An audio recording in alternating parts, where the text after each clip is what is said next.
Salut à tous et à toutes, c'est Flippies, on se retrouve pour un nouvel épisode de la Room après beaucoup d'absence. On reprend les bonnes vieilles habitudes, je vais vous parler de manga, de comics, mais aussi de BD franco-belges. Pour cet épisode, on va traiter d'un comics et de deux mangas, pas de BD, ça sera plus rare, mais je vais essayer de faire des présentations et des lectures les plus diversifiées possibles, qu'il n'y ait pas que des mangas ou que du comics ou même que de la BD par épisode. Sur ce, à l'attaque. On commence avec le comics I Hate Fairyland de Scotty Young chez Urban Comics. Pour ceux qui ne connaîtraient pas, Scotty Young est un auteur qui travaille beaucoup chez Marvel et il fait en fait des dessins un peu infantilisés des personnages qui sont très populaires. Il a notamment travaillé pour beaucoup de covers et de variantes covers chez Marvel et il a également réalisé la mini-série Avengers vs X-Men pendant l'event Secret Wars. En fait, c'est une parodie du crossover original, donc Avengers vs X-Men, où en fait, du coup, les deux équipes se mettaient sur la tronche mais version enfant, donc en fait se battaient dans la cour de récré, dans leur cabane, dans les arbres, voilà. C'était du troll, c'était de la parodie, et c'était vraiment rafraîchissant, et c'était vraiment, personnellement, c'est une des séries du Secret Wars que j'ai préférées. Mais au final, de quoi ça parle cette série? Et bien en fait, on va suivre Gertrude, donc cette petite gamine verte totalement tarée, qui en fait arrive donc à l'âge normal d'une fillette, qui aime les poneys, les princesses, voilà, le coup classique pour une fillette, et qui va être aspirée dans un monde rempli justement de princesses et de pouvoirs magiques. Pour s'en sortir, elle doit trouver une clé, sauf que le problème, ça fait 27 ans qu'elle cherche cette clé. Elle est toujours bloquée dans son corps de petite fille, mais elle a à peu près 40 ans, et elle a 37 ans exactement, et elle est devenue complètement barjo et elle massacre toutes les personnes de ce monde à coups de hache, c'est ultra gore, et en fait ça jure justement avec le type de dessin de Scotty Young, qui est justement, comme je vous le disais, un peu infantile, qui les simplifie, qui les rend enfantins, et c'est ultra gore, je veux dire, elle explose à un moment, elle défonce la lune est un narrateur, et elle le défonce à coups de lance-roquettes, et il y a des morceaux qui giclent partout, et c'est vraiment what the fuck, et en fait c'est comme le vent urbain, c'est un mélange d'Alice au pays des merveilles avec Deadpool, c'est what the fuck, et je me suis vraiment beaucoup marré, et ça m'a un petit peu fait penser à One Punch Man dans certains points, où One Punch Man justement est une parodie un peu une parodie de shonen mais aussi de super-héros, et en fait utilise un dessin soit complètement simpliste avec la tête de Saitama, ou alors après nous propose des dessins ultra badass. Et j'ai un petit peu retrouvé ces côtés-là dans I Hate Fairyland, du coup, justement avec cette opposition entre le dessin qui donne un aspect enfantin au personnage alors que c'est ultra violent, et justement dans cette parodie des contes de fées qu'on peut avoir, puisqu'en fait I Hate Fairyland, en fait c'est un gros doigt aux contes de fées, à tous ces clichés, puisque par exemple à chaque début d'épisode, un narrateur va se faire tuer en fait. Il y a un homme, il y a la lune, il y a je sais plus qui aussi qui raconte le début de l'histoire comme s'il nous contait l'histoire de Gertrude, et à chaque fois ils se font massacrer en début d'épisode. I Hate Fairyland, gros coup de cœur, jetez-vous dessus, que vous lisiez pas de comics, quoi, je m'en fous. Achetez I Hate Fairyland, c'est génial. Voilà, donc gros coup de cœur de cet épisode. On continue avec le manga Sherlock. C'est dessiné par Jay et c'est scénarisé en fait par les scénaristes tout simplement de la série que sont Steven Moffat et Mark Gatiss. Alors, je suis passé par plusieurs étapes pour ce manga, pardon.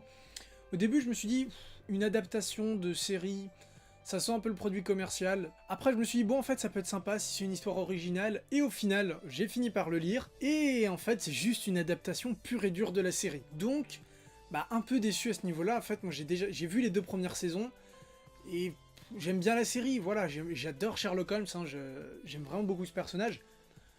Mais voilà, juste relire ce que j'ai déjà vu, j'étais vraiment déçu sur ce coup-là, je pense que cette série est dispensable. Kurokawa a fait une grosse mise en place là-dessus, a fait beaucoup de communication, j'ai l'impression, sur les sites d'actualité, sur les réseaux sociaux. Je pense que c'est justement pour faire le pont entre séries télé, voilà, il y a beaucoup de personnes qui regardent des séries télé, Sherlock Holmes en plus est assez populaire, notamment depuis les films avec Robert Downey Jr., là c'est Cumberbatch.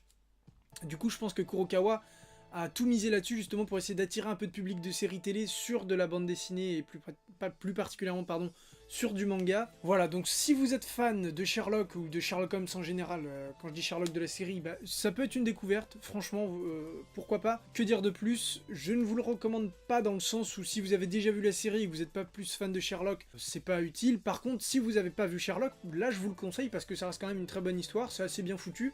Donc tentez l'expérience si vous n'avez pas vu la série et que vous aimez bien les enquêtes ou même Sherlock Holmes. Et enfin, le dernier manga, Reine d'Égypte. C'est scénarisé et dessiné par Chie Inudo, qui a d'ailleurs été présente au Salon du Livre à Paris très récemment, si je ne dis pas de bêtises. Et c'est vraiment super bien, ça vient tout juste de sortir. J'ai fait une vidéo en plus sur la place de la femme dans One Piece, et du coup j'en ai parlé un peu dans le shonen, sur la chaîne de l'archipel, hein, hashtag autopromo. J'ai un peu abordé la place de la femme, donc qu'elle était un peu en retrait. Et là, c'est génial, c'est tout ce que j'attendais. Déjà, j'avais envie de lire quelque chose sur cette période de l'histoire, donc ça se passe en Égypte antique. Et ensuite, Cheps Out, qui va devenir la future reine, la future femme de Pharaon. Sauf que le truc, c'est qu'elle, les robes, le maquillage et toutes les perruques et toutes ces conneries, elles sont car le coquillard pour rester poli. Elles sont contre-fous, mais Royale, elle, ce qu'elle veut, c'est faire la guerre, faire des stratégies militaires, partir à la chasse avec son père, sauf que le problème, c'est pas la place d'une reine et surtout c'est pas la place d'une fille. Surtout à l'époque, je vous laisse imaginer dans une souveraineté. Au début, dans ce premier temps, on va passer par plusieurs points. Elle va tenter justement d'aller à l'encontre de ça en prouvant qu'elle peut faire le taf d'un homme, sauf que elle est trop dans le turfu, elle peut pas, les gens acceptent pas ça, surtout venant de la part d'une reine. La reine doit savoir rester à sa place, c'est un modèle pour le peuple. Du coup, ce qu'elle va faire, c'est qu'elle va être plus maligne que ça et elle va justement utiliser, je pense que ça va se dérouler comme ça, elle va faire en sorte de manipuler son crétin de pharaon, parce que clairement le pharaon c'est... Enfin, son nouveau mari, c'est son demi-frère d'ailleurs. L'inceste est quelque chose de normal à l'époque de l'Égypte antique, il faut le savoir. J'aime vraiment beaucoup ce manga, j'attends avec impatience le volume 2, d'ailleurs il n'y a pas de volume 3 pour l'instant au Japon, c'est en cours, de voir cette femme comment elle va faire justement pour prouver, même si c'est la reine, elle peut assumer et elle peut même être meilleure que Pharaon, même si elle n'est pas un homme. Pas parce que la nature l'a faite femme qu'elle peut pas avoir les responsabilités et être meilleure qu'un homme. C'est pas joué dès la naissance, un peu le délire qu'il y avait eu avec Naruto et Neji dans justement leur combat, où c'est pas parce que Neji était un fils de famille noble qu'il était nécessairement meilleur que Naruto, qui était un petit gars de nulle part. Bon, même si au final c'était le fils du 4ème Hokage. Bref, vous voyez le délire. Et en plus, c'est Kiyun Kizuna. Hop, vous voyez. Et je trouve que c'est une très bonne initiative de Kiyun. En fait, ce n'est ni un shonen, ni un shoujo, ni un seinen. On catégorise pas ce manga, c'est Kizuna. Donc d'après ce que j'ai compris, Kizuna va être une nouvelle gamme éditoriale. Je pense qu'on en entendra, j'espère qu'on en entendra parler. Même au niveau du dessin, c'est très chouette. Donc faites-vous plaisir.